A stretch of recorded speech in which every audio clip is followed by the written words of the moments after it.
Assalamualaikum warahmatullahi wabarakatuh. Hamdan lillah wa syukran lillah, wassalatu wassalamu salatan wa salaman daiman ala rasulillah wa ala alihi wa ashabihi wa man walah, amma ba'du. Khudural mukhtaramin, wabil khusus pengasuh pengajian Al-Hikam Kang Mas Romo Kiai Haris Sodakoh, juga sebagai Rois Syuriah PBNU.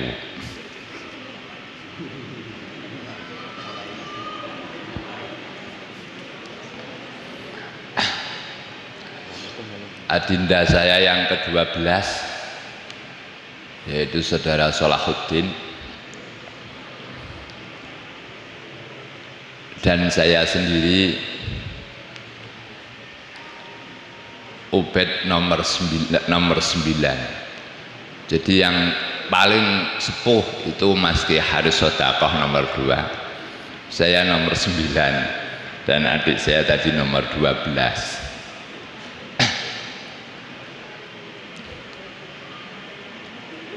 Karena adik saya tadi sudah melakukan pengakuan kembelerannya, barangkali kalau Kakanda mau melakukan pengakuan kembelerannya ya tidak pantas lah gitu. Saya yang ada di tengah-tengah ini yang kepepet, maka saya tidak beler sendirilah gitu.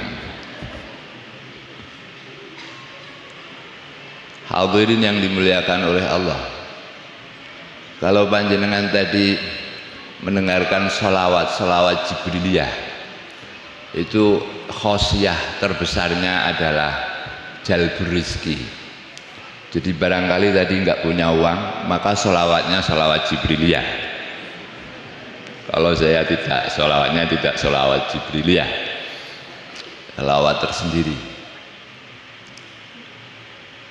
Hadirin yang dimuliakan oleh Allah,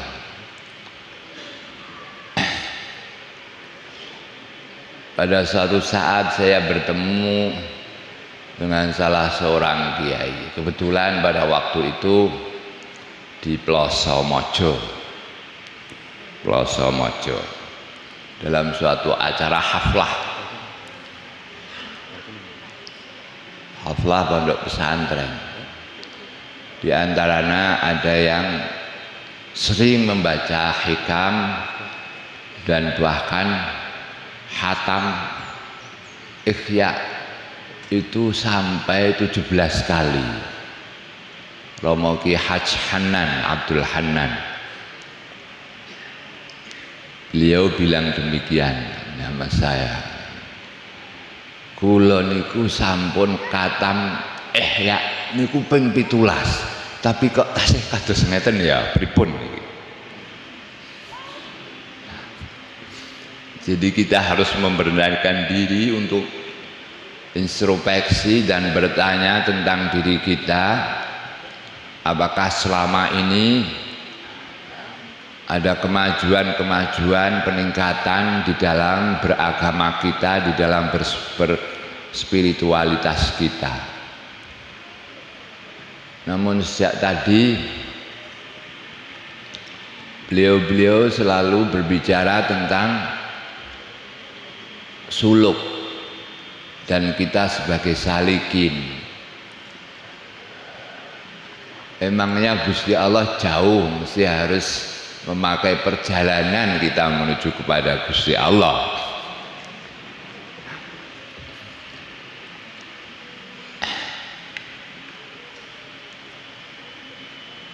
Ini yang perlu kita pertanyakan pada diri kita sendiri. Jadi tidak selama ini bahwa wirid-wirid, kalau kita berbicara wirid dari berbagai perspektif, maka wirid-wirid itu hanya supaya kita terhantar nanti ketika kita akan bertemu secara hakiki, ainul yakin, hakul yakin, itu kita tetap membawa iman dan Islam. Kalau di dalam Quran innas sholata tanha 'anil fakhsya'i wal munkar, padahal sholat subuh itu hanya 2 rakaat, berarti sholat subuh itu kualitasnya harus menjaga kita selama 6 jam lebih. Lantas gimana hanya sholat 2 rakaat itu? Karena sholat 2 rakaat setelah segala pemikiran kita itu hilang, maka diharapkan lebih wukuk pada hati kita, sehingga meskipun sholat itu bacaannya hanya 2 rakaat, maka bacaan itu selalu membekas dalam hati kita sampai kepada sholat zuhur. Artinya apa? Artinya bahwa selama ini zikir-zikir dan bacaan-bacaan yang kita wiridkan itu supaya ketika kita pada pintu yang sangat menentukan, yaitu pintu berpisahnya dan masuknya kita ke dalam alam ruhaniyah, yaitu pada suatu kematian, itu kita tetap ingat bahwa kita sedang sowan kepada Allah Subhanahu wa ta'ala. Itu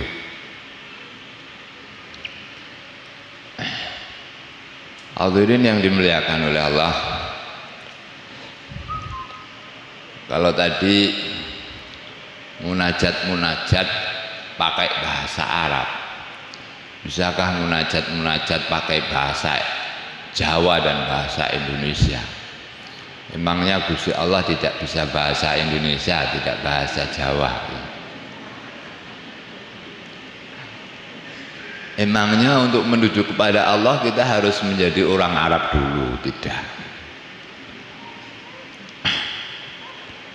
Maka kalau tadi Saudara Salahuddin membacakan munajatnya Syekh Ibni Athaillah As-Sakandari, maka saya akan membacakan syair dari Syekh Al-Fansuri yang digubah oleh satu penyair angkatan 45, yaitu penyair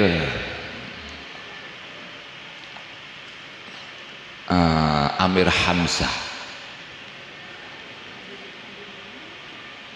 Amir Hamzah seorang putra bangsawan. Ini kita mengambil dari kearifan lokal. Dia seorang yang revolusioner. Revolusioner itu pemberontak lah, serba tidak puas dengan keadaan lingkungan. Amir Hamzah ini merantau ke Jakarta dari daerah asalnya, yaitu Minang, tempat Imam Bonjol, daerah Minang. Beliau mendirikan sebuah surat kabar pergerakan Suara Indonesia pada waktu itu. Dia bersinggungan dengan berbagai gerakan-gerakan revolusioner, baik yang dari kalangan sekuler maupun dari kalangan religi. Sudah biasa sebagai seorang pujangga, maka banyak tulisan-tulisan yang membangkitkan semangat untuk memberontak pada pemerintahan Belanda pada waktu itu. Dan salah satu teman yang sangat dekat itu namanya Kori. Kori itu gadis Indo, blasteran antara Belanda dan Indonesia, sangat cantik sekali. Tapi pada suatu ketika Qori ini kembali ke Belanda, mengikuti bapaknya di Belanda sana. Akhirnya dia pun putus cinta gitu. Jadi kalau orang tidak pernah putus cinta itu tidak macem lah gitu, tidak macem. Tidak punya pengalaman spiritual sendiri. Nanti panjenengan bisa bertanya banyak tentang hal ini kepada Romo Ki Haris Sotakoh, kalau saya tidak pernah.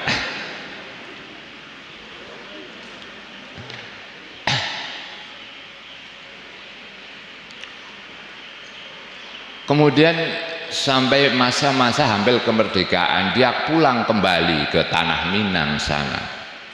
Padahal di Tanah Minang sana dia sudah dijodohkan oleh keluarga kerajaan.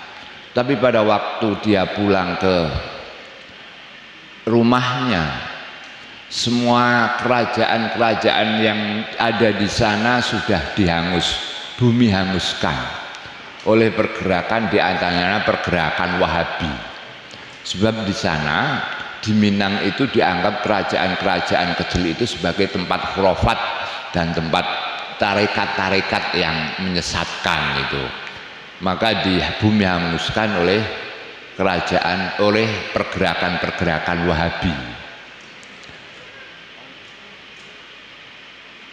Sampai di Minang dia mencari tunangannya, maka tunangannya sudah entah hilang di mana, nggak ada sama sekali. Jadi di dunia ini sudah tidak ada yang dia sandari, tidak ada. Di dunia ini tidak ada yang dia banggakan, tidak ada. Kekasihnya di Jakarta yang namanya Qori telah kembali dan mengkhianati kembali ke Belanda.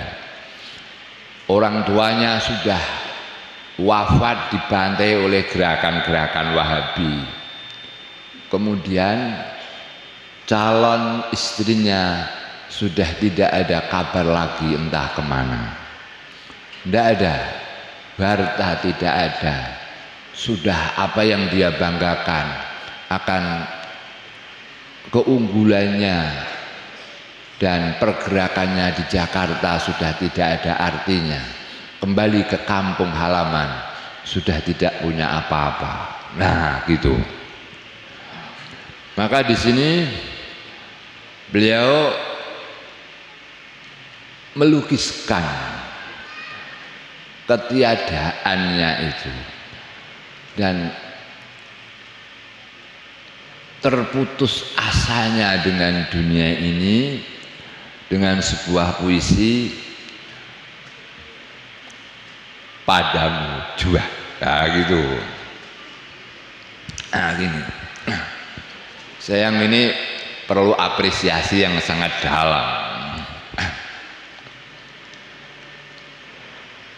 Habis kikis segala cintaku hilang terbang, pulang kembali aku kepadamu seperti dulu.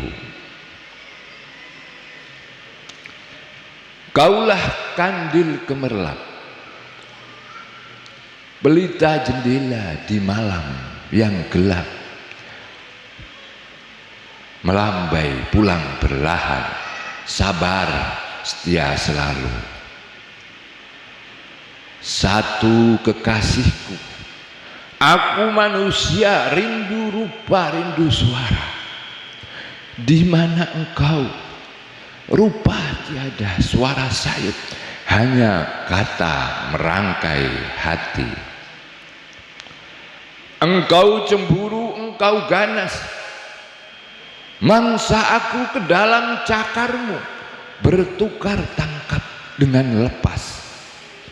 Nanar aku gila sasar, sayang berulang padamu juga.